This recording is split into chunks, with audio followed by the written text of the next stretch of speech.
பிடிச்சிருந்தா லைக் பண்ணுங்க, ஷேர் பண்ணுங்க. நம்ம சேனலை சப்ஸ்கிரைப் பண்ணுங்க. இந்த வீடியோ ஸ்கிப் பண்ணாம பாருங்க.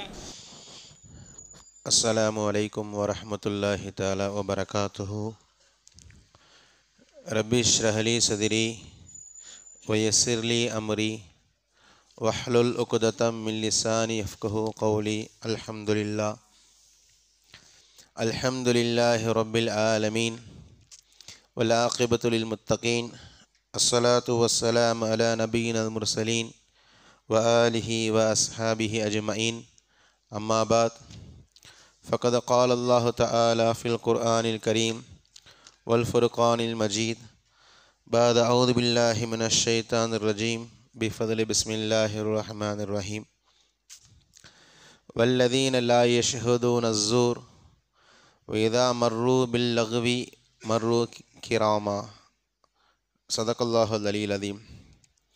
عن جرير بن عبد الله رضي الله تعالى عنه قال قال رسول الله صلى الله عليه وسلم أنا بريء من كل مسلم يقيم بين أظهر المشركين.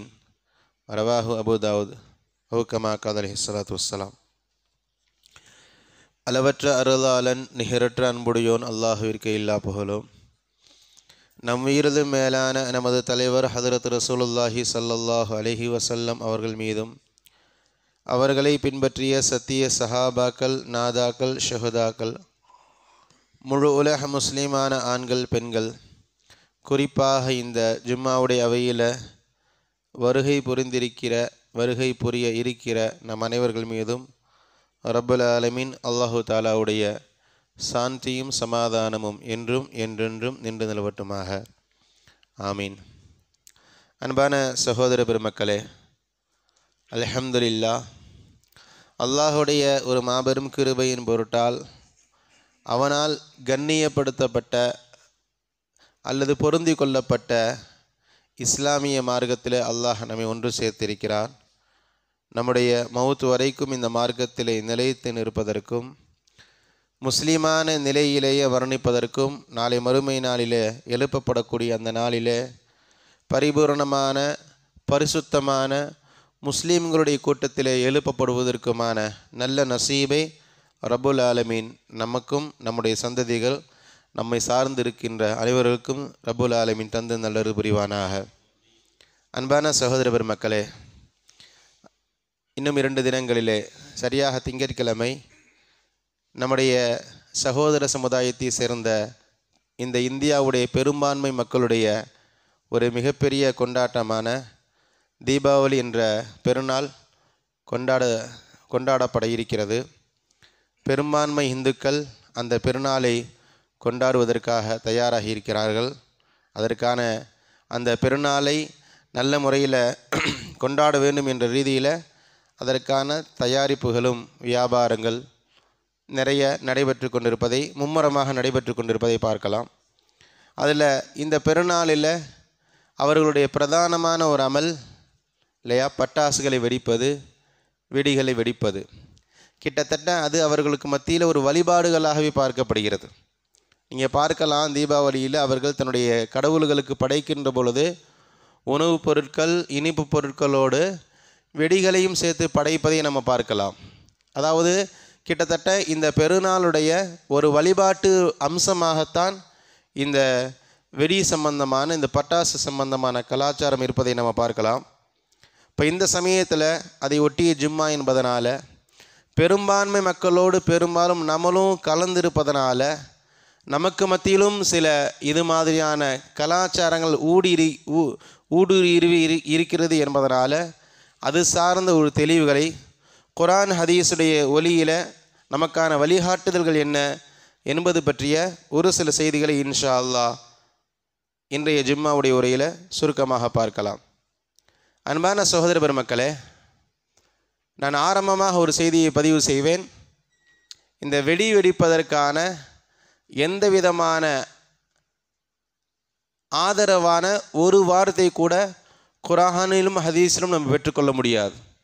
இதை ஆகுமாக்குவதற்கான எந்த முகாந்திரமும் இஸ்லாத்தில் இல்லை என்பதை முதல்ல நம்ம தெளிவுபடுத்திக் கொள்கிறேன். நம்ம பெரும்பாலும் தீபாவளியை கொண்டாட போகிறது கிடையாது. நமக்கென்று 2 பெருநாட்கள் இருக்கிறது. அந்த பெருநாட்களை தான் நம்ம கொண்டாடுகிறோம். ஆனால் பிரச்சனை என்னன்னு சொன்னால், அவர்களைப் போல நம்ம கொண்டாடவில்லை என்றாலும் இந்த வெடிக்கிற பட்டாசுகள் பற்ற வைக்கின்ற இந்த விஷயங்களில் நம்ம அல்ஹம்துலில்லா எங்கள்கிட்ட இந்த மாதிரி பிரச்சனை இல்லை என்று சொல்லுகிற நிலையில் நம்ம இல்லை.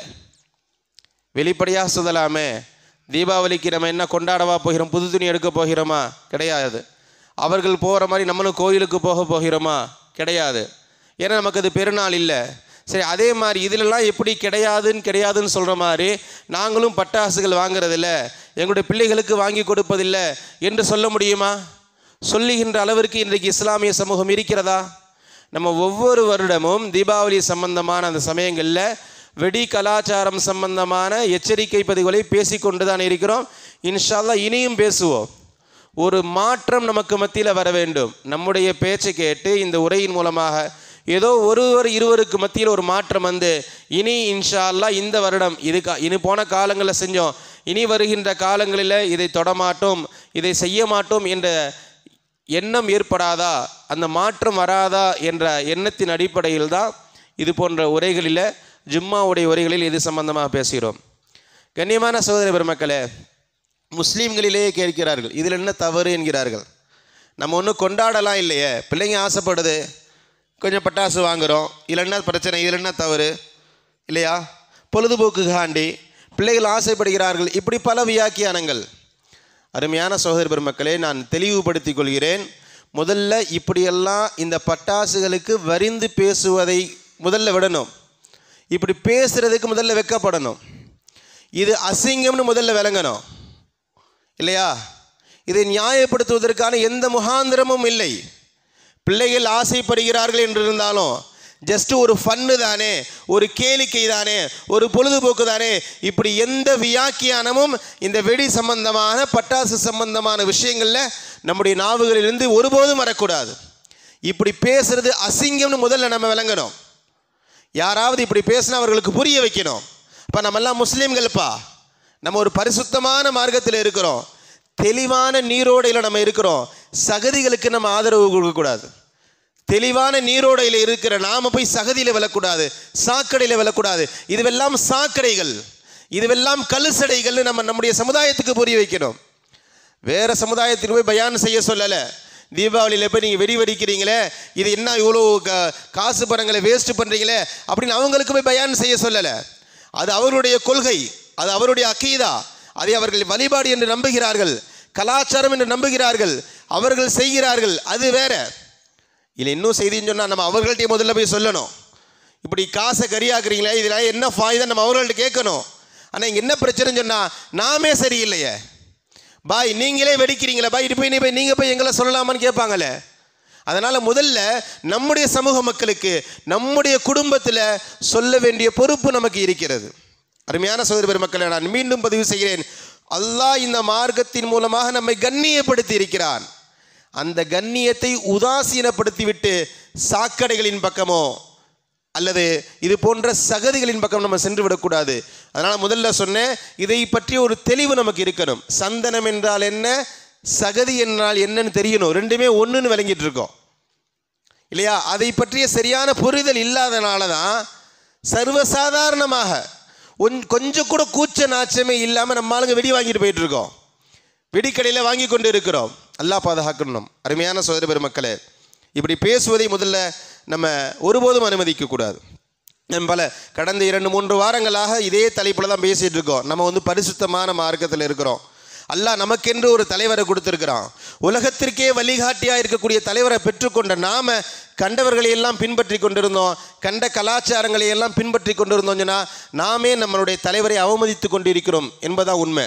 நான் மிகைப்படுத்தி சொல்லலை இல்லையா? நம்முடைய தலைவரை நாமளே அவமதித்து கொண்டிருக்கிறோம். இஸ்லாத்தை வெளியிலிருந்து யாரும் அவமதிக்க முடியாது, முஸ்லீம்கள் தான் அவமதிக்கிறார்கள்.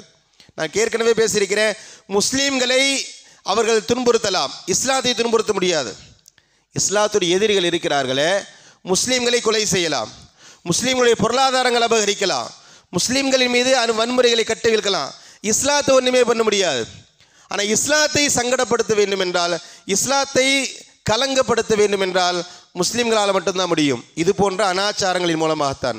அருமையான சகோதர பெருமக்களே, பெரும்பான்மை என்பதனால எல்லா விஷயங்களிலுமே பெரும்பான்மை சமூகத்தோடு நம்ம ஒத்துப்போக முடியாது. ரசூலுல்லாஹ் இதை கொஞ்சம் கடுமையாக எச்சரித்திருக்கிறார்கள். நான் மிகைப்படுத்தி சொல்லலை, முஸ்லீம்கள் முழுக்க நிரம்பி இருக்கின்ற சில ஊர்களில் இந்த பிரச்சனைகள் பெரும்பாலும் கிடையாது. முழுக்க இல்லை, நம்ம ஒதுங்கி கொள்ள முடியாது. இருக்கலாம், அங்கொன்று இங்கொன்றுமா இருக்கலாம். நம்ம இருக்கிற மாதிரி அந்த மாதிரியான கலாச்சாரம் கிடையாது. முழுக்க முஸ்லீம்கள் மட்டுமே இருக்கிறார்கள். முஸ்லீம்களை தவிர்த்து வேறு சமுதாயத்தை சார்ந்தவர்கள் ஒரு ஊரிலே, ஒரு மஹல்லாவிலே, ஒரு தெருவில் இல்லைன்னீங்களே, அங்கே இந்த மாதிரியான பிரச்சனை இருக்காது, குறைந்து இருக்கும். இந்த பெரும்பான்மை மக்களோடு இருப்பதனால நமக்கு பக்கத்தில் வலது மேலே கீழே இடது புறது எல்லா பக்கமும் இது பாண்டி மாற்று சகோதரர் இருக்கிறதுனால அவர்களை பார்க்குறாங்க, நம்ம பிள்ளைங்க கேட்குறாங்க, நமக்கு மனசு பதறுது, சரி பிள்ளை ஆசைப்படுதுன்னு வாங்கி கொடுத்துட்றோம். அருமையான சகோதர பெருமக்களே, ரசூலுல்லாஹ் இதையே எச்சரிக்கிறார்கள். நான் வரலாற்றில் 2-3 செய்தியை சொல்லுவேன், நமக்கு ஆச்சரியமாக இருக்கும். ரசூலுல்லாஹ் பேசுகிறது கொஞ்சம் ஆச்சரியமாக இருக்கும், ஆனால் ரசூலுல்லாஹ் பேசுகிறாங்க. அபூதாவுது ஷெரீஃபுடைய 233வது செய்தி. இந்த ஹதீஸை அறிவிப்பவர் ஜரீர் இப்னு அப்துல்லா ரலியல்லாஹு தஆலா. ரசூலுல்லாஹ் ஒரு ஹதீஸ் சொல்கிறாங்கன்றதை விட ரசூலுல்லாஹ் கொஞ்சம் கடுமையான வார்த்தையை பயன்படுத்துகிறார்கள். என்ன பேசுகிறாங்க? அன பரீஉம் மின் குல்லி முஸ்லிமீன், ஒவ்வொரு முஸ்லீமிடமிருந்தும் நான் விலகி கொள்கிறேன். பரீஉன்னு சொன்னால் அவனுக்கு எனக்கு எந்த சம்பந்தமும் இல்லை. நல்லா விளங்கி கொள்ளுங்க, காஃபிர்களை பற்றி ரசூலுல்லாஹ் இங்கே பேசலை. யஹூதிகளை பற்றியோ நஸ்ரானிகளை பற்றியோ சிலை வணங்கிகளை பற்றி ரசூலுல்லாஹ் இங்கே பேசலை. ஒவ்வொரு முஸ்லீமை விட்டும் நான் விலகி கொள்கிறேன். அவனுக்கு ஏதாவது நன்மை நடந்தால் எனக்கு சந்தோஷம் ஏற்படாது, அவனுக்கு ஏதாவது தண்டனை நிகழ்ந்தால் நஷ்டம் நடந்தால் எனக்கு எந்த விதமான கஷ்டமும் ஏற்படாது. அவனுக்கு எனக்கு சம்பந்தம் இல்லை. நம்ம பாஷையில் சொல்கிறதா இருந்தால் பரீஉன்னு சொன்னால் இப்போ உனக்கு எனக்கு சம்பந்தமே கிடையாது, நீ யாரோ நான் யாரோ, இதுதான் அந்த பரீ என்பதற்கான பொருள். ரசூலுல்லாஹ் முஸ்லீம்களை பார்த்து சொல்கிறார்கள், அந்த முஸ்லீமுக்கும் எனக்கும் சம்பந்தம் இல்லை. இப்போ ஒரு கேள்வி வரும், அப்படி என்ன முஸ்லீம், அவர் என்ன அவ்வளோ பெரிய பாவம் பண்ணிட்டாரு? ரசூலுல்லாஹ் தொடர்ந்து பேசுகிறாங்க, யுகீமு பைன அல்ஹுரில் முஷ்ரிகீன், அவர் பெருசால ஒன்றும் தப்பு பண்ணல, அவர் சுற்றி முஷ்ரிக்குகளாக இருக்கிறாங்க, அந்த சபையில் அந்த கூட்டத்தோடு அவர் இருக்கிறார் இல்லையா? இவர் என்ன தெரியுமா பிரச்சனை பண்ண, இவர்கிட்ட என்ன பிரச்சனை தெரியுமா? இவர் சுற்றி முஷ்ரிக்குகள் நிரம்பி இருக்கக்கூடிய, சிலை வணங்கிகள் நிரம்பி இருக்கக்கூடிய பகுதியில் இவர் இருக்கிறாரு. இவர் ரொம்ப பலகீனமாக எண்ணிக்கையில் குறைவாக இருக்கிறாரு. இவர் சுற்றி முஷ்ரிக்குகள் இருக்கிறாங்க, அந்த முஸ்லீமிடமிருந்து நான் விலகிக் கொள்கிறேன் ரசூலுல்லாஹ் பேசுகிறாங்க. நமக்கு யோசனை வரும், ஏன் ரசூலுல்லாஹ் இந்த வார்த்தையை பேசுகிறாங்க? அவரை சுற்றி தானே முஸ்லீம்கள் இருக்கிறாங்க, அவர் காஃபிர் ஆவலையே, அவர் ஷிர்க் வைக்கல, அவர் சுற்றி இருக்கிறவங்க முஷ்ரிக்காக இருக்கிறாங்க, ஆனால் அவர் முஸ்லீமாக தான் இருக்கிறாரு என்று நம்ம யோசிக்கலாம். ரசூலுல்லாஹ் என்ன சொல்ல வராங்க தெரியுமா? இவர் இஸ்லாத்தை செயல்படுத்துவது ரொம்ப கஷ்டம். இவர் சுற்றி முஷ்ரிக்குகள் இருக்கிறதுனால எப்போ வேண்டுமானாலும் இந்த முஷ்ரிக்குகளுடைய கலாச்சாரம் அவருக்குள்ளே போகிறதுக்கு வாய்ப்புகள் இருக்குது. செய்தி புரியுதா? இவர் முஸ்லீம் தான், இவர் சுற்றி பெரும்பான்மை சமூகம் காஃபிர்களாக இருக்கிறதுனால, சிலை வணங்கிகளாக இருக்கிறதுனால, இவர் ரொம்ப பலகீனமாக எண்ணிக்கையில் குறைவாக இருப்பதனால எப்போ வேண்டுமானாலும் அவர்களுடைய கலாச்சாரம் இவர்களுக்கு மத்தியில் வர்ற வாய்ப்புகள் இருக்கிறது. அதனால் அவருக்கு எனக்கு சம்பந்தம் இல்லை. ரசூலுல்லாஹ் என்ன சொல்ல வராங்க? அவர் அங்கிருந்து நகர்ந்துடணும், முஸ்லீம்கள் கூட்டமைப்பாக முஸ்லீம்கள் பெரும்பான்மையாக இருக்கிற பகுதிகளுக்கு இவர் சென்றிடணும் என்பது தான் இந்த ஹதீஸுடைய பொருள். வரலாற்றில் ஒரு செய்தி நம்ம ரொம்ப அதிகமாக கேள்விப்பட்டிருக்க வாய்ப்புகள் இல்லை. ஹிஜ்ரி 2 பத்ர் யுத்தம் நடந்தது. ஒரு பக்கம் முஸ்லீம்கள், மற்றொரு பக்கம் காஃபிர்கள் அபூஜஹலுடைய தலைமையில். இங்கே ரசூலுல்லாஹ்வுடைய தலைமையில் முஸ்லீம்கள். ஆனால் காஃபிர்கள் 70 பேர் கொல்லப்பட்டார்கள் இல்லையா? இந்த 70 பேரில் முஸ்லீம்களும் இருக்கிறாங்க. அதாவது அபூஜஹல் ஒரு 950 பேரை கூட்டு வந்தான் இல்லையா? அந்த கூட்டு வந்து எல்லாருமே காஃபிர் கிடையாது, அதுலேயும் முஸ்லீம்கள் இருந்தார்கள். என்னங்க, எதிரி படையில் முஸ்லீம்கள் இருந்தார்கள்? ஆமாம் இருந்தார்கள். அவர்களை பற்றி அல்லாஹ் தஆலா குர்ஆனில் சொல்கிறார். என்ன இதோட பின்னணி என்னென்னா, ரசூலுல்லாஹ் மக்கால இஸ்லாத்தை சொல்லும் பொழுது சில நபர்கள், அதிகமான நபர்கள் இஸ்லாத்தை ஏற்றுக்கிட்டாங்க. அதில் ஒரு சில பேர் இஸ்லாத்தை ரகசியமாக வச்சுக்கிட்டாங்க. பெரும்பாலானவர்கள் ரசூலுல்லாஹ் மக்காவிலிருந்து மதீனாவிற்கு கிளம்பிட்டாங்க. பெரும்பாலான முஸ்லீம்கள் ரசூலுல்லாஹ்வோடு மக்காவிலிருந்து மதீனாவிற்கு கிளம்பிட்டாங்க. ஆனால் விரல் விட்டு எண்ணப்படுகின்ற சில முஸ்லீம்கள் மக்காவிலே தங்கிட்டாங்க. அவர் இஸ்லாத்தை வெளிப்படுத்தலாம், அவருக்கு முஸ்லீம்கள் தான், முஷ்ரிக்குகள் இல்லை, முஸ்லீம்கள் தான். உலகத்துடைய சில ஆதாயங்களுக்காக வேண்டி அவருடைய வீடு வாசல் நிலபலம்லாம் மக்காவில் இருக்கு இல்லையா? அதனால் நம்ம இங்கேயே இருக்கலாம் என்பதாக மக்காவில் இருந்துட்டாங்க. சரி, இதில் என்ன பிரச்சனை? இதில் ஒன்றும் பிரச்சனை இல்லை. ஹிஜ்ரி 2 அபூஜஹல் ஒரு பெரிய படையை எடுத்துகிட்டு முஸ்லீம்களுக்கு எதிராக வந்தான் இல்லையா? பத்ர் போர்க்களத்தில் பயங்கரமான போர் நடந்தது. அல்லாஹ் முஸ்லீம்களுக்கு பெரிய வெற்றி வழங்கினார். இந்த அபூஜஹல் ஒரு பெரிய படையை மக்காவிலிருந்து எடுத்துகிட்டு வரும் பொழுது, முஸ்லீம்களுக்கு எதிராக போராடுவதற்காண்டி எடுத்துக்கொண்டு வரும் பொழுது, அதில் நான் விரல் விட்டு எண்ணப்படுகின்ற சில முஸ்லீம்கள் சொன்னோம் இல்லையா, ரகசியமாக இஸ்லாத்தை வைத்து கொண்டார்கள், அந்த முஸ்லீம்களையும் நிர்பந்தமாக அழைச்சிட்டு வந்தான். அவர்களும் போருக்கு வருகிறார்கள். அவர்கள் விரும்பிலாம் வரலை. நான் திரும்பவும் சொல்கிறேன், அவர்கள் இன்னும் முஷ்ரிக் ஆகலை, இறைவனை நிராகரிக்கலை, இஸ்லாம் உள்ளே இருக்குது. அவர்கள் போருக்கும் விரும்பி வரல. அவர்களுக்கு நல்லா தெரியும் எதிரணியில் ரசூலுல்லாஹ் இருக்கிறாங்க, எதிரணியில் முஸ்லீம்கள் இருக்கிறாங்க, அவர்கள் எதிர்த்து சண்டை போடக்கூடாதுன்னு தெரியும். ஆனால் வேறு வழி இல்லை, எண்ணிக்கையில் ரொம்ப குறைவாக இருக்கிறோம், நம்ம முஸ்லீம் ஆகிட்டோன்னு வெளிப்படுத்தலை, வேறு வழி இல்லாமல் போருக்கு வருகிறார்கள். ஹைர், போர் நடந்தது. அந்த போரில் அந்த முஸ்லீம்களும் எதிரணியில் கொல்லப்பட்டார்கள். காஃபீர்களுடைய அணியில் முஸ்லீம்கள் கொல்லப்பட்டார்கள். முடிஞ்சிருச்சா? இப்போ நமக்கு என்ன தோணும்? இப்போ இந்த முஸ்லீம்களுடைய நிலை என்ன? இவர்கள் ஷிர்காவை, அவர்கள் இஸ்லாத்தை ஏற்றுக்கொண்ட, ரசூலுல்லாவை ஏற்றுக்கிட்டாங்க, அல்லாவை ஏற்றுக்கிட்டாங்க, வேறு வழி இல்லாமல் நிர்பந்தமாக போருக்கு வந்தாங்க. முஸ்லீம்களை எதிர்க்கணும் என்பது இவருடைய நோக்கம் இல்லை, நிர்பந்தமாக வந்தார்கள். இந்த போரிலே கொல்லப்பட்டு விட்டார்கள். இவர்களை பற்றி நம்முடைய நிலை என்ன? வெளிப்படையாக சொன்னால் நமக்கு தெரியாது, இவர்களை பற்றி நம்ம கருத்து சொல்ல முடியாது. ஆனால் அல்லாஹ் கருத்து சொல்கிறான். நமக்கு தெரியாது இல்லையா, அல்லாஹ் நமக்கு தெரியப்படுத்துகிறான்.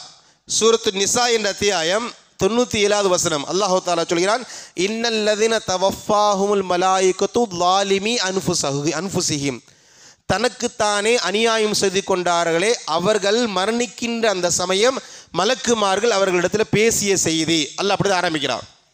இன்னல்லதீன தவஃபாஹுமுல் மலாயிகத்து ஸாலிமி அன்ஃபுஸிஹிம், என்ன தனக்குத்தானே அநியாயம் செய்துக்கிட்டாங்க? இஸ்லாத்தை ஏற்றுக்கொண்டார்கள் இல்லையா, இவர்கள் என்ன செஞ்சுருக்கணும்? ரசூலுல்லாவோடு சேர்ந்து மக்காவிலிருந்து மதீனாவுக்கு வந்திருக்கணும். இன்னும் மக்கா இஸ்லாத்தை நடைமுறைப்படுத்துவதற்கான சூழல் இல்லை. மக்கா முழுக்க முஷ்ரிக்குகளுடைய கை ஓங்கி இருக்கு. அங்கே குர்ஆன் ஓத முடியாது, தொழ முடியாது, இஸ்லாமிய ஷரியத்தை பின்பற்ற முடியாது. இதனால தான் ரசூலுல்லாஹ் மக்காவுக்கு மதீனாவுக்கு வந்தாங்க. இப்போ இந்த முஸ்லீம்களும் வந்திருக்கணுமா இல்லையா?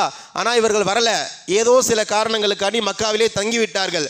இவர்கள் அல்லாஹ் தஆலா சொல்கிறான், தனக்குத்தானே அநியாயம் செய்து கொண்டவர்கள் என்று அல்லாஹ் தஆலா இவர்கள் பற்றி சொல்கிறான். சரி, இப்போ என்ன சம்பவம்? இவர்களுக்கு அந்த பத்ர் மைதானத்தில் மரணம் வந்துச்சு இல்லையா, அந்த மரணம் அந்த சமயத்தில் மலக்குமார்கள் பேசிய செய்தி, மலக்குமார்கள் அந்த முஸ்லீம்கள்கிட்ட பேசியது, அந்த முஸ்லீம்கள் பதிலளித்தது, பிறகு மலக்குமார்கள் பேசினது, இந்த செய்தியை பூரா அல்லாஹ் இந்த சூறால சொல்கிறான். காலு ஃபீம குன்தும், மலக்குமார்கள் கேட்டாங்க, பா நீங்கள் முஸ்லீம்கள் தானே, நீங்கள் ரசூலுல்லாவோடு மக்காலேருந்து மதீனாவுக்கு வந்திருக்க வேண்டியதானே, நீங்கள் ஏன் இங்கேயே தங்கிட்டீங்க, நீங்கள் ஏன் இப்போ எதிரணியில் நீங்கள் ஏன் இருந்தீர்கள் என்பதாக மலக்குமார்கள் அந்த இறக்கிற சமயத்தில் உண்டான அந்த முஸ்லீம்களிடத்தில் கேட்கிறார்கள். அந்த முஸ்லீம்கள் சொன்னாங்க, காலு முஸ்தலஃபி குன்னா முஸ்தலஃபீன ஃபில் அர்து, நாங்கள் என்னப்பா செய்கிறது, நாங்கள் போருக்கு விரும்பிலாம் வரலை. அந்த மலக்குமார்கள் சொன்னது அல்லாஹ் தஆலா சொல்லி காட்டுறான், நல்லா விளங்கிக்கோங்க. மலக்குமார்களும் இந்த கொல்லப்பட்ட முஸ்லீம்களும் பேசிய செய்தியை இவர்களுடைய கான்வர்சேஷன் அல்லாஹ் தஆலா சொல்கிறார்.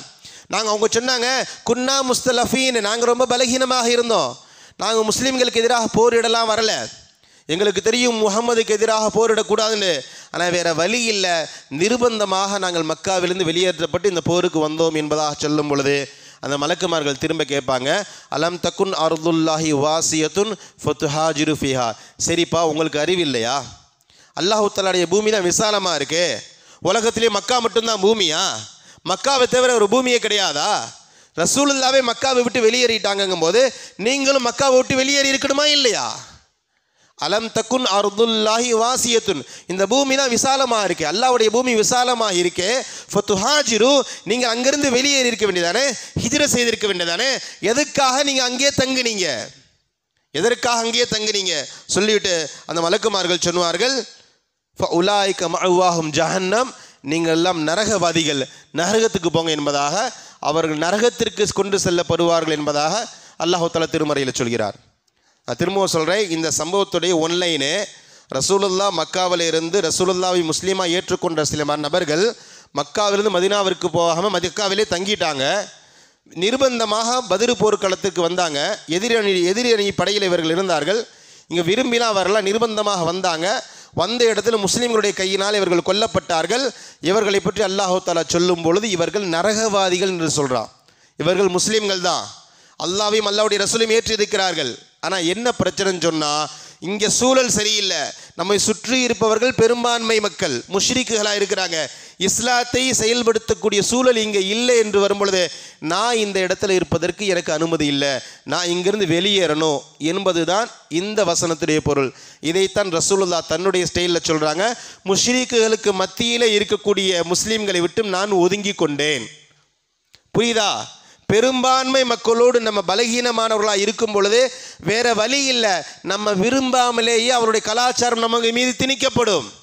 அதை எதிர்க்கிற ஆற்றல் இருந்தால் பரவாயில்லை, நீ என்ன திணிச்சாலும் உன் கலாச்சாரத்தை நான் ஏற்றுக்கொள்ள மாட்டேன் என்று சொல்லுகின்ற மேன் பவர், அந்த வலிமை நம்மிடத்தில் இருந்தால் பரவாயில்லை.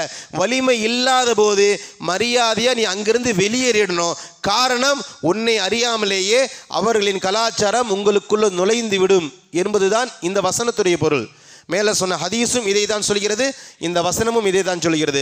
கண்ணியமான சகோதர மக்களே, ரசூலுல்லாஹ் ரொம்ப தீவிரமாக இருந்தார்கள். எந்த சூழலிலும் யாரையும் மாதிரி நான் ஆகிவிடக்கூடாது. ஒரு முஸ்லீம் என்பவன் தனித்தன்மையோடு இருக்கணும்.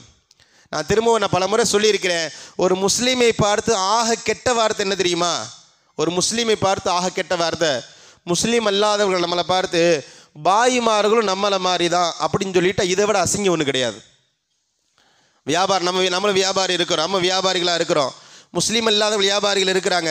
அந்த முஸ்லீம் அல்லாத வியாபாரிகளும் இப்போ முஸ்லீம் வியாபாரிகளும் எங்கள் மாதிரி தான்ப்பா, அவங்களுக்குன்னு தனியாக வியாபார அமைப்புலாம் கிடையாது, அவங்களுக்குன்னு தனி லைஃப் ஸ்டைல் கிடையாது, அவங்களும் நம்மளை மாதிரி தான் நம்மளை பார்த்து சொல்லிட்டா அதுவே நமக்கான மிகப்பெரிய அசிங்கம், அது அவமானம். ரசூலுல்லாஹ் இதை எந்த இடத்துலையும் அனுமதிக்கலை. அல்லாஹ்விற்கு செய்யக்கூடிய இபாதத்தில் கூட ரசூலுல்லாஹ் ரொம்ப கவனமாக இருந்தாங்களே. ஏற்கனவே நான் பேசியிருக்கிறேன், சூரிய உதிக்கும் போது தொழக்கூடாது, ரசூலுல்லாஹ் தடை செஞ்சுருக்கிறாங்க. ரசூலுல்லாஹ் ஏன் தடை செய்கிறாங்க? நமக்கு தெரியாதா? நம்ம சூரியனை வணங்க போகிறோம், சூரியனை வணங்குபவர்கள் வணங்கிக் கொள்கிறார்கள். நம்ம தக்பீர் அல்லாஹ்விற்குன்னு கட்ட போகிறோம், சூரா ஃபாத்தியா ஓத போகிறோம், ருக்கூல சுபஹான ரபியில் அதீம், சஜிதால சுபஹான ரபியில் ஆலா, முழுக்க எப்படி தொழணுமோ அப்படி தான் தொழ போகிறோம். ஆனால் மார்க்கம் சொல்லுது, நீ இந்த நேரத்தில் தொழாத. ஏன் அல்லாஹ்விற்கு தெரியாதா? இவன் நமக்காண்டி தான் தக்பீர் கட்டி இருக்கிறான், இவன் எனக்காண்டி தான் ருக்கு செய்கிறான், எனக்காண்டி தான் சஜிதா செய்கிறான், அல்லாஹ்வுக்கு தெரியாதா? ரசூலுல்லாஹ் ஏன் இங்கே தடை செய்கிறாங்கன்னு சொன்னால், உனக்கு தெரியும்பா, ஆனால் பார்க்குறவன் தப்பாக நினச்சிடக்கூடாது. பாயு நம்மளை மாதிரி சூரியனை வணங்குறாங்க, சூரியன் உதிக்கிற நேரத்தில் நம்ம எப்படி சூரிய நமஸ்காரம் செய்கிறோமோ அது மாதிரி சூரியன் உதிக்கிற நேரத்தில் பாய்மார்கள் தொழுகிறாங்கன்ற அந்த சிந்தனை அவனுக்கு வந்துடக்கூடாது. இங்கே நம்ம இந்த வியாக்கியானெல்லாம் பேசக்கூடாது, அவன் என்ன நினச்சா எனக்கு என்ன, இந்த வியாக்கியானெல்லாம் பேசக்கூடாது. ரசூலுல்லாஹ் கவனமாக இருந்திருக்கிறார். என் மார்க்கம் என்பது பரிசுத்தமானது, என் மார்க்கத்தை கை நீட்டி எவனும் பேசிடக்கூடாது. நம்ம சொல்லுவோம் இல்லையா, என் பிள்ளை எவனும் கை நீட்டி பேசிடக்கூடாதுன்னு. என் மார்க்கத்தை பற்றி, மார்க்கத்துடைய எந்த அம்சத்தையும் எவனும் கை நீட்டி பேசிடக்கூடாது. ரசூலுல்லாஹ் ரொம்ப தீவிரமாக இருந்தார்கள். ஆஷுராவுடைய நோன்பு நமக்கு தெரியும் இல்லையா? யஹூதிகள் ஒரு நாள் நோன்பு வைக்கிறாங்க, ரசூலுல்லாஹ்வுக்கு ஆசை ஒரு நாள் நோன்பு வைக்கணும், வச்சுட்டு விட்டுற வேண்டியது தானே. ரசூலுல்லாஹ் அங்கேயே 2 நோன்பு வைன்னு சொல்கிறாங்க. நாளைக்கு அவன் சொல்லிடக்கூடாது, முஸ்லீம்களும் எங்களை பார்த்து எங்களை மாதிரி நோன்பு வைக்கிறார்கள், நாங்கள் ஆஷுராவில் ஒரு நோன்பு வைக்கிற மாதிரி தான் முஸ்லீம் நோன்பு வைக்கிறாங்க, அவன் பேசிடக்கூடாது. ரசூலுல்லாஹ் சொல்கிறாங்க, ஒன்று முன்னாடி சேர்த்துக்கோ இல்லை பின்னாடி சேர்த்துக்கோ. இந்த 2 நோன்பு ஏன் இங்கே ரசூலுல்லாஹ் சொன்னதற்கான காரணம், யஹூதிகள் ஒரு வார்த்தை இப்படி பேசிடக்கூடாது, முஸ்லீம்கள் எங்களை மாதிரி தான். நான் திரும்பவும் சொல்கிறேன், முஸ்லீம்களும் பாய்மார்களும் எங்களை மாதிரி தான் என்று சொல்லிட்டா அதுதான் இஸ்லாத்துடைய மிகப்பெரிய அவமானம். வேறு யாரும் வெளியிலிருந்து யாரும் இஸ்லாத்தை அவமானப்படுத்த வேண்டிய, அசிங்கப்படுத்தலாம் முடியாது. நான் முன்னாடி சொன்னேன், முஸ்லீம்களை கொலை செய்ய முடியும், முஸ்லீம்களை கலங்கப்படுத்த முடியும், முஸ்லீமுடைய பொருளாதாரத்தை எதிரிகள் களவாட முடியும், இஸ்லாத்தை கலங்கப்படுத்த முடியாது, இஸ்லாத்தை அழிக்க முடியாது. இஸ்லாத்தை கலங்கப்படுத்துவதும் இஸ்லாத்தை அசிங்கப்படுத்துவதும் இஸ்லாமியர்களால் மட்டுமே முடியும். கண்ணியமான சகோதர பெருமக்களே, அதனால் ரசூலுல்லாஹ் இது சார்ந்து ரொம்ப தெளிவாக இருக்கிறாங்க. அதனால் நான் திரும்பவும் சொல்கிறேன், எந்த காரணத்தையும் சொல்லிக்கொண்டு இந்த வெடி சம்பந்தமான, பட்டாசு சம்பந்தமான பக்கம் நம்ம போயிடவே கூடாது. நான் ஆரம்பத்தில் சொன்னது தான் நான் இங்கேயும் சொல்கிறேன், இதை நியாயப்படுத்துவதற்கான எந்த முகாந்திரமும் கிடையாது, எதையுமே சொல்ல முடியாது. அருமையான சகோதர பெருமக்கள், நான் சொல்கிறேன், இது அவருடைய கலாச்சாரம், அவருடைய வழிபாடு. வெடி வெடிப்பது அவருடைய அந்த வழிபாட்டுடைய, அந்த பெருநாளுடைய ஒரு பகுதியாக வைத்திருக்கிறார்கள். அவர்களை மாதிரி நம்மளும் வெடிக்கிறது என்பது அது இஸ்லாத்திற்கான மிகப்பெரிய அவமானம் என்பதை முதல்ல விளங்கணும். அடுத்தபடியாக இன்னும் ஒரே ஒரு செய்தியோடு நான் இன்ஷா அல்லாஹ் என்னுடைய நிறைவுக்கு வருவேன். இந்த வெடி சம்பந்தமான இன்னொரு வளமையாக நம்ம சொல்லுகின்ற வார்த்தை என்ன, அது நம்ம கொண்டாடலாம் இல்லை, நம்ம என்ன பெருநாளை கொண்டாடிட்டு இருக்கோம், நம்மளை பார்த்து தீபாவளி கொண்டாடுற மாதிரியா இருக்குது. பிள்ளைங்க ஆசைப்படுது, சின்ன பிள்ளைங்க ஆசைப்படுது, மத்தாப்பு கேட்குது, பட்டாசு கேட்குது, அதனால் செய்கிறோன்னு சொல்லி ஒரு ஃபன்னுக்காக, ஒரு கேளிக்கைக்காக இதுவும் அனுமதியே இல்லை. அல்லாஹ் கடுமையாக எச்சரிக்கிறான். நம்முடைய பிள்ளைகளுக்கு சொல்லி புரிய வைக்கணும் இல்லையா? விஷம் கேட்டால் கொடுத்துருவோமா? நமக்கு தெரியுதுல எதை கொடுக்கணும் எதை கொடுக்கக்கூடாதுன்னு. உயிருக்கு ஆபத்து வரக்கூடிய ஏதாவது கேட்டால் கொடுக்கக்கூடாதுன்னு தெளிவாக இருக்கிற நாம ஈமானுக்கு ஆபத்து ஏற்படும்னு கவலைப்படுறதில்லை. ஈமானில் பிரச்சனை இல்லை, உயிருக்கு ஆபத்து ஏற்பட்டு விடக்கூடாது, கவனமாக இருக்கிறோம் இல்லையா? சின்ன பிள்ளைங்களை நம்ம புரிய வைக்கணும். அப்பா நமக்கு அனுமதி இல்லைப்பா. நான் மீண்டும் பதிவு செய்கிறேன், வெடிக்கிறத பற்றி இங்கே பேச்சு இல்லை, வெடிக்கிற இடத்துல நிற்கக்கூடாது. நான் குர்ஆன் ஹதீஸ் இன்னும் கொஞ்சம் ஆழமாக பேசினா ரொம்ப பயங்கரமாக இருக்கும். நான் மேலோட்டமாக பேசிக்கிட்டு இருக்கேன். வெடி வாங்கி வெடிக்காதன்னு சொல்லலை, வெடிக்கிற இடத்துல நீ நிற்காத.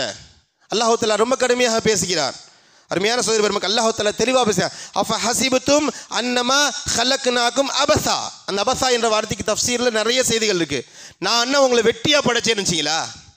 நீ என்ன வேணா பண்ணுவேன், கேளிக்கைகள், விளையாட்டு, சந்தோஷம், ஃபன்னு, இப்படி என்ன வேணா பண்ணுவேன், உன்னை நான் வெட்டியாக படைச்சிருக்கிறேனா? அல்லாஹ் கேட்கிறான். ஏன்னா எதனால் படைச்சேன்னு அறிவு உனக்கு இல்லை? படைச்ச உனக்கு அறிவு இருக்கா இல்லையா? ஆடு மாடா நீனு? 6 அறிவு கொடுத்துருக்கனா இல்லையா? உன்னை ஏன் படைச்சிருக்கேன்னு குர்ஆனில் பதில் காரணம் சொல்கிறேன்ல. ஒரு நபி உனக்கு வாழ்ந்து காட்டியிருக்கிறார் இல்லையா? நான் எப்படி வேணா வாழ்வேன் என்று வாழ்வதற்கு என்ன நீ என்ன மோமீன்? அல்லாஹ் கேட்கிறான். அஃப ஹஸிபத்தும் அன்னமா ஹலக்னாகும் அபஸா. உன்னை நான் வெட்டியாக படைச்சிருக்கிறேன்னா அல்லாஹ் தஆலா கேட்கிறான். இந்த கேளிக்கைகள் சம்பந்தமான ஒரு 3 செய்திகளோடு நான் முடிப்பேன். அருமையான சகோதர மக்களே, முஃமினூன் என்ற அத்தியாயம் 18வது ஜுஸ்ல அல்லாஹ் தஆலா முஃமின்களுடைய 6 பண்புகளை பேசுகிறான். அதில் ஒரு பண்பாக சொல்கிறான். இந்த சூராவுடைய 3வது வசனம், வல்லதீனஹும் அனில் லக்வி மூரிதூன். முஃமின்கள் இருக்கிறார்களே, தேவையில்லாத விஷயங்களின் பக்கம் சென்றால் திரும்பிடுவாங்க, அங்கிருந்து ஒதுங்கி கொள்வார்கள், அங்கே இருக்க மாட்டாங்கன்னு சொல்கிறான். நான் அதனால தான் சொல்கிறேன், வெடிக்கக்கூடாது என்பதல்ல, வெடிக்கிற இடத்துல கூட நிற்கக்கூடாது. அது நமக்கு அவசியம் இல்லை. அவசியம் இல்லாத இடத்துல நிற்பதற்கு கூட ஒரு மூமினுக்கு அனுமதி இல்லை. இவன் தான் கது அஃப்லஹ, இவன் தான் வெற்றி பெற்று விட்டான், மாபெரும் வெற்றி பெற்று விட்டான் என்பதா அல்லாஹ் தஆலா சொல்கிறான் இல்லையா? அந்த மூமினுடைய பண்புகளாக அல்லாஹ் தஆலா சொல்வார். ஃபுர்கான் என்ற அத்தியாயத்தில் அல்லாஹ் தஆலாவுடைய இபாதுர் ரஹ்மான் அடியார்கள் என்று அல்லாஹ் தஆலா 16 தன்மைகளை பேசுவான். என் மாணவன் எப்படி தெரியுமான்னு ஒரு ஆசிரியர் சொல்கிற மாதிரி, என் பையன் எப்படி தெரியுமான்னு ஒரு அத்தா சொல்கிற மாதிரி அல்லாஹ் சொல்கிறான், இபாதுர் ரஹ்மான் என்னுடைய அடியார் எப்படிப்பட்டவர்கள் தெரியுமான்ட்டு ஒரு 16 தன்மைகளை சொல்கிறான். வாய்ப்பு இருந்தால் அந்த சூறாவுடைய கடைசி 12 வசனங்கள் எடுத்து பாருங்கள். ஒரு மூமின் எப்படி இருக்கணும் அல்லாஹ் தஆலா ஒரு லிஸ்ட்டு கொடுக்குறான்.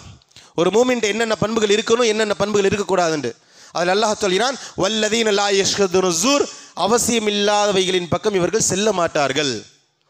அவசியமில்லாதவைகளின் பக்கம் இவர்கள் செல்ல மாட்டார்கள். இந்த யஷ்ஹதுன ஸூருக்கு எல்லா இமாம்களும் கொடுக்கின்ற விளக்கம் அய்யாதுல் முஷ்ரிகீன், முஷ்ரிகீன்களுடைய இறை நிராகரிப்பாளர்களுடைய விழாக்கள், கொண்டாட்டங்கள் என்பதாக பேசுகிறார்கள். ஒரு மூமினுடைய பண்பு என்னன்னு சொன்னால், முஷ்ரிகீன்கள், இறை நிராகரிப்பாளர்கள், இவர்களுடைய கொண்டாட்டத்திற்கு கூட நம்ம போகக்கூடாது. வைதா மர்ரூ பில் லக்வி, வேறு வழி இல்லாமல் போயிட்டாங்கன்னு சொன்னால் மர்ரூ கிராமா, மரியாதையாக அங்கிருந்து விளங்கிடுவாங்க, அங்கேயே அவர்கள் இருக்க மாட்டார்கள் என்பதாக அல்லாஹ் தஆலா முஃமின்களை பற்றி சொல்லி காட்டுகிறான். இபாதுர் ரஹ்மான்களை பற்றி எல்லாம் சொல்லி காட்டுகிறான். சொர்க்கவாதிகளை பற்றி அல்லாஹ் தஆலா நபா என்ற சூறாவில் 35வது வசனம் பேசுவான். லா யஸ்மஊன ஃபீஹா லக்வன் வலா கிஸாபா. அதாவது சொர்க்கவாதிகளுடைய பண்புகள் என்னன்னு சொன்னால், தேவையில்லாததை காதில் வாங்க மாட்டாங்க, அவசியம் இல்லாதது நமக்கு காதில் வாங்கக்கூடாது. பெரும்பாலும் சமுதாயத்தோட மிகப்பெரிய பிரச்சனைன்னு சொன்னால், எது கண்டது கிடையதெல்லாம் காதில் வாங்கிட்டே இருப்போம். ஒரு சபையில் நமக்கு தேவையில்லாத விஷயங்கள் பேசிகிட்டு இருப்பாங்க, நமக்கு தேவையில்லைன்னு தெரியும், நம்மளும் அதில் கருத்து சொல்லிகிட்டு இருப்போம் இல்லையா? சொர்க்கவாதிகளை பற்றி அல்லாஹ் சொல்கிறான். சொர்க்கத்தை பற்றி சொல்லும் பொழுது, லா யஸ்மஊன ஃபீஹா லக்வன் வலா கிஸாபா, அவசியமில்லாத தேவையில்லாத கேளிக்கைகளை இவர்கள் காதில் போட்டுக்கொள்ள மாட்டார்கள். நாம் நாளை மறுமையில் சொர்க்கவாதிகளாக ஆக வேண்டும் என்றால் இந்த பண்புகளை இங்கேயே வளர்த்துக்கணும். இந்த பண்புகளை இங்கேயே வளர்த்துக்கிட்டால் தான் அங்கே சொர்க்கவாதிகளாக நம்ம ஆக முடியும். இறுதியாக ஒரு செய்தி, நரகத்தை பற்றி அல்லாஹ் தஆலா சொல்வான். நான் 2 பண்புகளை சொன்னேன். முஃமின்களுடைய பண்புகளை பற்றி சொன்னேன், சொர்க்கவாதிகளுடைய பண்புகளை பற்றி சொன்னேன். நரகத்தை பற்றி அல்லாஹ் தஆலா சொல்வான். சூரத்துல் முத்தஸிர் என்ற சூரா 29வது ஜுஸ்ல 45லேருந்து 48 வரைக்கும் ஒரு 5 வசனங்களில் அல்லாஹ் தஆலா ஒரு கான்வர்சேஷனை பேசுகிறான், ஒரு உரையாடலை பேசுகிறான். என்ன உரையாடல்னு சொன்னால், 7 விதமான நரகம் இருக்குது. அதில் பயங்கரமான நரகம் சக்கர். சக்கர்ன்றது நரகத்திலே ஆக பயங்கரமானது. ரசூலுல்லாஹ்வை சொல்லி காட்டுறாங்க, மற்ற நரகங்கள் எல்லாம் ஒரு நரகத்தை பார்த்து பயப்படுதுன்னு சொன்னால் அது சக்கர் என்ற நரகம்தான். அந்த நரகம்ன்றது சாதாரணமானதில்லை. இஸ்லாத்துடைய பெரிய பெரிய விரோதிகள் எல்லாம் அந்த நரகத்தில் தான் இருப்பாங்க. ஃபிரௌன், ஹாமான், அபுஜஹல், காரூன் போன்ற பெரிய பெரிய விரோதிகள் எல்லாம் அந்த சக்கர் என்ற நரகத்தில் தான் இருப்பாங்க. இந்த சக்கர் என்ற நரகத்தில் இருக்கக்கூடிய நபர்களை பார்த்து மற்றவர்கள் பேசுவதாக இந்த கான்வர்சேஷன் அமையும். அல்லாஹ் தஆலா சொல்கிறான், மா சலகக்கும் ஃபீ சக்கர். அப்பா, இந்த சக்கர் என்ற நரகத்தில் நீ வந்து என்னப்பா காரணம்ட்டு அந்த நரகத்தில் இருப்பவர்களை பார்த்து வெளியில் இருப்பவர்கள் கேட்பார்கள். தஃப்சீர்கள் 2 விதமான செய்தி சொல்லப்படுது. ஒன்று சொர்க்கவாதிகள் கேட்பார்கள் என்பதாக இருக்குது. சொர்க்கத்தில் இருந்து இந்த சக்கர் என்ற நரகத்தில் இருக்கிறவங்களை பார்த்து, என்னப்பா இவ்வளோ பயங்கரமான நரகத்தில் நீ வந்துட்டியா, அப்படி என்ன பாவம் பண்ண அப்படின்னு கேட்குற மாதிரியும், இன்னும் நரகவாதிகளே இவர்களை பார்த்து கேட்பாங்க. நரகத்துடைய ஃபஸ்ட்டு கேட்டகரி இவங்க இருக்காங்க இல்லையா, இப்போ இவ்வளோ பெரிய நரகத்தில் நீ இருக்கிறிய, நீ அப்படி என்னதான் பண்ண என்ற அர்த்தத்தில் இவர்கள் கேட்பார்கள். அந்த சக்கர் என்ற நரகத்தில் இருப்பவர்களுடைய பதிலை அல்லாஹ் தஆலா அடுத்த வசனத்தை சொல்லி காட்டுகிறான். நல்லா விளங்கிக்கோங்க. அசருக்கு பாங்கு சொல்லுவாங்க, மஹரிபுக்கு பாங்கு சொல்லுவாங்க, ஜும்மா மட்டும் கடமை இல்லை. காலு அவர்கள் சொல்வார்கள், லம் நகு மினல் முசல்லீன், நாங்கள் தொழுகையாளிகளாக இல்லை. சக்கர் என்ற நரகத்துக்கு போகிறதுக்கு திரும்ப சொன்னேன், ஃபிரௌனு, காரூனு, அபூஜஹல் போன்ற பெரிய பெரிய இஸ்லாத்துடைய விரோதிகள் இருக்கக்கூடிய நரகத்தில் அல்லாஹ் நம்மை போடுவதற்கு அல்லாஹ் பெரிய பாவம்லாம் பண்ண வேண்டியதில்லை. நம்மளாம் போய் சிலைக்கு முன்னாடி நிற்க வேண்டியதில்லை. விபச்சாரம் பண்ணணும், கொலை பண்ணணும், கொள்ளை அடிக்கணும் என்பதில்லை. லம் நகு மினல் முசல்லீன், நான் தொழுகையாளியாக இல்லை, அதனால் இந்த சக்கர் என்ற நரகத்துக்கு வந்து விட்டேன். கவனமாக இருக்கணும் இல்லையா? ஏதோ வருடத்திற்கு 2 முறை, மாதத்துக்கு 1 முறை தொழுது விட்டால் அல்ஹம்துலில்லாஹ் என்று இருக்கக்கூடாது. முடிந்தளவு தொழுகையில் பேணுதலாக இருக்கணும். அல்லாஹ் சக்கர் என்ற நரகத்தை தயார்படுத்தி வைத்திருக்கிறான். காலு லம் நகு மினல் முசல்லீன், நாங்கள் தொழுகையாளியாக இல்லை. வலம் நகு நுத்இமுல் மிஸ்கீன், ஏழைகளுக்கு நாங்கள் உணவளிக்கவில்லை.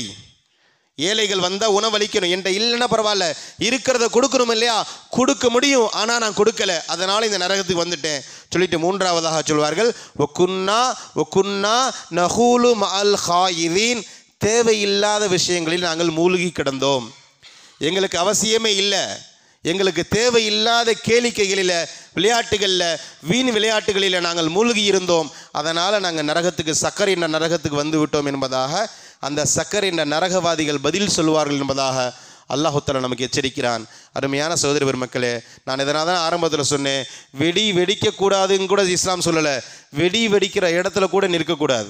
அதுவும் கிட்டத்தட்ட குன்னா நஹுல் மஅல் ஹாயிதீன் தான் இல்லையா? மர்ரு கிராமா, கேளிக்கைகளின் பக்கம் அவர்கள் சென்றால் மரியாதையாக கடந்து போயிடுவாங்க. இவர்கள் கேளிக்கைகளில் ஈடுபட்டு இருப்பாங்கன்னு சொல்லலை, அந்த இடத்துக்கு கூட இவர்கள் போக மாட்டார்கள் என்பதுதான் அல்லாஹ் சொல்கின்ற செய்தி. அதனால் நான் முன்னாடி சொன்ன மாதிரி எந்த வியாக்கியானமும் சொல்லக்கூடாது. இதை நம்ம இஸ்லாத்தை அவமானப்படுத்துகிறோம் இல்லை. ஏதாவது ஒரு காரணம் சொல்லி நம்மளும் பிள்ளைங்க ஆசைப்பட தான் செய்யும்.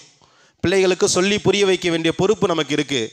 வெடி வெடிக்கிறது ஹராம்னு சொன்னால் அதை வாங்கி கொடுக்கறது அதை விட பெரிய ஹராம் இல்லையா? நம்முடைய பிள்ளைகளுக்கு பட்டாசுகளை அந்த அந்த எந்த விதம் சரி ஆபத்து தரவைக்கூடிய பெரிய பெரிய வெடிகளாக இருந்தாலும் சரி, இல்லை கம்மி மத்தாப்பு, சங்கு சக்கரம் போன்ற சின்ன சின்ன வெடிகளை பட்டாசுகளை வாங்கி கொடுக்குறதாலும் அதுவும் மிகப்பெரிய ஹராம். நமக்கு யாராவது அன்பளிப்பாக கொடுத்தாலும் மரியாதையாக திருப்பி கொடுத்துருங்க. இன்னும் சில பேர் இப்படி வியாக்கியானம் சொல்கிறது உண்டு, காசு கொடுத்து வாங்கிடுறது. நம்ம ஏதாவது வெளியே பார்த்துட்டோம்னா, அது நம்ம கொடுக்கல, கம்பெனியில் கொடுத்தாங்க, தயவு செஞ்சு வேறு யாருக்காவது கொடுத்துருங்க. அதை வழிபாடுன்னு கொண்டாடி கொண்டிருக்கிறார்களே அவர்களுக்கு கொடுத்து நீங்கள் இதை பயன்படுத்தி கொள்ளுங்கப்பா, எனக்கு என்னுடைய மார்க்கம் தடை செய்திருக்கு அல்லது வேறு அது சொல்லணும் கூட கட்டாயம் இல்லை, எனக்கு அலர்ஜி, எனக்கு ஆகாது, எனக்கு பிடிக்காதுன்னு சொல்லி ஏதாவது கொடுத்துருங்க. அதை பயன்படுத்துவதற்கு கூட காசு கொடுத்து வாங்குறது இல்லை.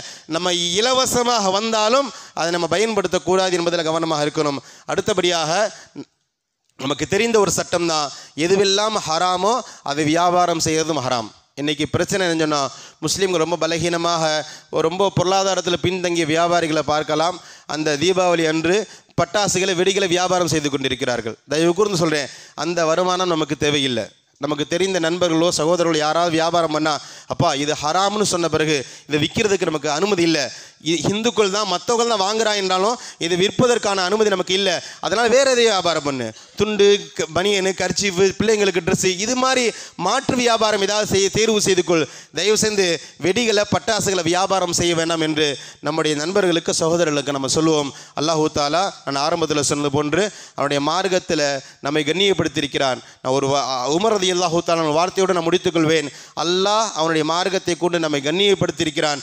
அந்த மார்க்கத்தை நம்ம உதாசீனப்படுத்துகிறோம் என்றால் உலகத்திலே அல்லாஹ் நம்மளை கேவலப்படுத்துவான். மறுமை வேர்க்க வேணாம், மறுமை வரைக்கும் கிடையாது, மரணத்திற்கு பிறகு கிடையாது.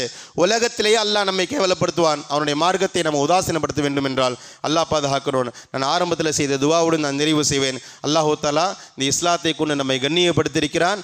இந்த இஸ்லாத்தை முழுமையாக உள்வாங்குவதற்கும் இஸ்லாத்தின் அடிப்படையில் நம்முடைய வாழ்க்கையை அமைத்துக் கொள்வதற்கும் இஸ்லாத்திற்கு எதிரான கலாச்சாரங்கள் நமக்குள்ள ஊடுருவாமல் நம்மை தற்காத்துக் கொள்வதற்குமான நல்ல நசீபை நம் அனைவருக்கும் தந்து முஸ்லீம்களாக மரணித்து நாளை மறுமையில் எழுப்பப்படக்கூடிய இந்த நாள் முஸ்லீம்களாக எழுப்பப்படக்கூடிய நல்ல நசீபை ரப்புல் ஆலமீன் நம் அனைவருக்கும் தந்து நல்ல புரிவானாக. வாஹிர தஅவானா அல்ஹம்துலில்லாஹி ரப்பில் ஆலமீன். அஸ்ஸலாமு அலைக்கும் வரஹ்மத்துல்லாஹி வபரகாத்துஹு.